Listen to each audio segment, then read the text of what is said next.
Today I'm going to show you how to generate captions with AI in Canva. First thing you want to do is upload your video and press on it to add it to your canvas. Now go to the Apps option and type in subtitles and choose the animated subtitles option. Now press on Start and press on Export and wait for your video to finish reading. Now choose an animation style from the list down below.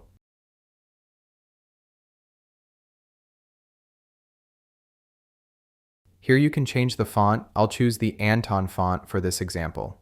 For the size, you can change it to small, medium, large, or extra large. The medium option looks best in my opinion.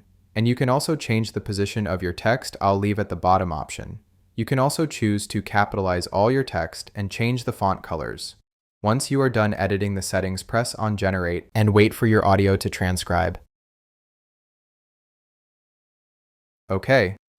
Now you can edit your subtitles on line 1 through line 3 if you need to. If everything looks good, go ahead and press on Generate Video with Subtitles and wait for your video.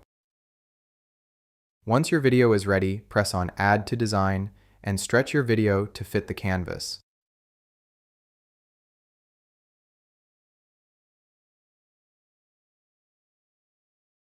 As you can see, our animated subtitles are ready. Now let's see how everything came out. Today we're going to go over the top 50 crappiest foods people eat when they are in college. Starting with number 50 on our list is ice cream. Nice. It looks good. And that's it, guys. That's how to generate captions with AI in Canva. If this tutorial helped you out, give it a like and subscribe. See you guys on the next one.